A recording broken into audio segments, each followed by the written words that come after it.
24.5.2005. Páčime bicykle. Niečo okolo 21.50.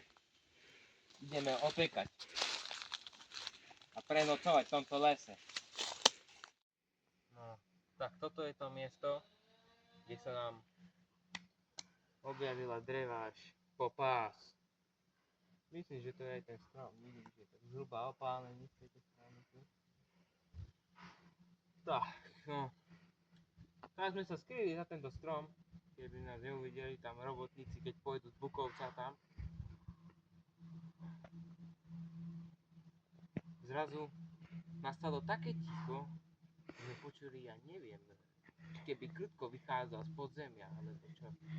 A potom sme sa na to zasvietili, a to boli normálne chrobáci, sa tak dotýkali.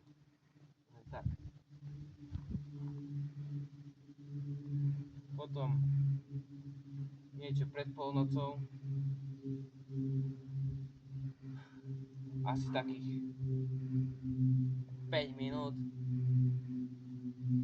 tie hrubé kláty, čo sme mali v ohnisku, hrubé suché kláty, len tak, nič. Fuč, zmizol oheň, tu nastala taká tma, jak keby sa zatvorí do záchoda. Také čudné ticho, že to bolo také ticho, že sme ani cvrčku nepočuli tam dole z bažiny. A odtedy to začalo. Neviem, čo to bolo. Či to bol taký pádol zo zábavy, čo išiel z Bešeňovej. Neviem.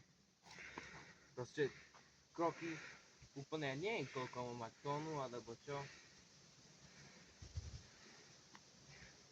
Úplne istý pohyb.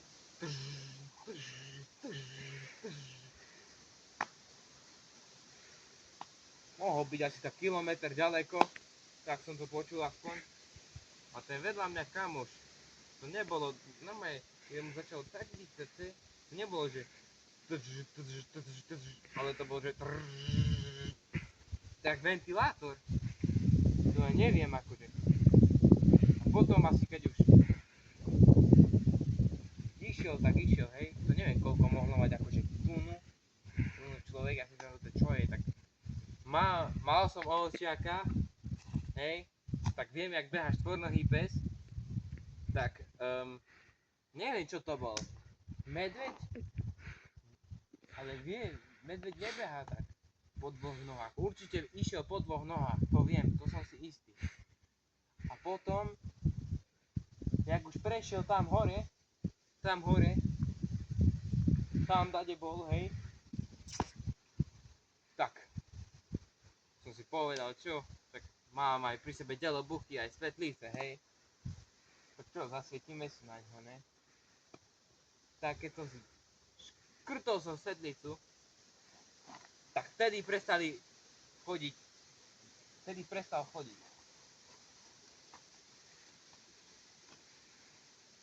A viete, to boli také svetlice, čo úplne jak motýl, hej, to tak pekne letí, hej, za to Silvestra sme mali, že som hodil väčšinou iba, že tak padla, hej.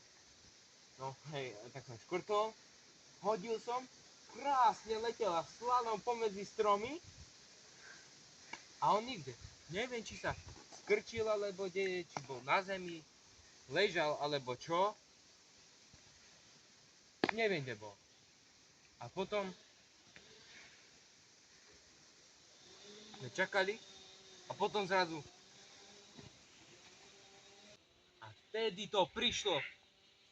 Normálne, jak keby refráky tu postavia steny, hej, na plnú paľbu. A vtedy zrýchlil frekvenciu. To tam vedľa mňa ventilátor.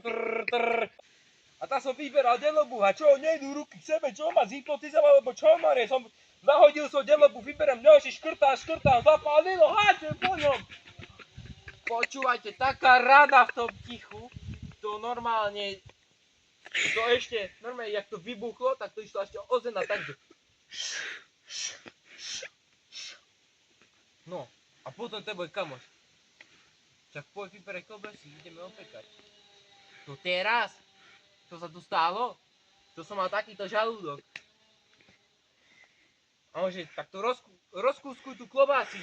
Všade naokolo aj chleby. Tak to tu drží, nie? Keď pôjdeme preč. Tak sme sa zobrali preč, hej, sme išli po diaľnici, hej. No to tu, teraz to tu vyzerá inak po 12 rokoch, hej, to si tu je teraz ako po diaľnici, hej. Čo? Normálne prišli sme tam, hej, a tam normálne bodláky z ich scéna spravená a on iba, že s bicyklom, a ja prejdem, a čo ti šije, tak čo si spravíš defekt a čo potom, keď pôjdeš tam dole z Bukov, stade to do Bukovca, ešte máš neviem koľko kilometrov. Peši budeš tlačiť bicykel, to si prostý. Tak sme potom hľadali sme akože nejakú priepasť, hej, klopot, ako môžeme ísť, hej. A tam sme našli, hej, jednu. Tak sme sa prelezli, tak ťahali sme bicykle za sebou, hej. Potom sme už išli, normálne to bola krása, keď sme videli normálne oblohu. Krásnu, hej. Hviezdy svietili, by sme videli do Bukovca, tam sme mohli ísť. Hej, to už išlo sa pohodovo, hej. No teraz je to dobre, tu si môžeš normálne kartičky zahrať teraz, ale o polnoci? Čo si? To nie. A keď sme prišli, tak som povedal, že čak poďme na pivo. A on že nechcem, ja si radšej kúpim mlieko. A tak to pil, že civilizácia.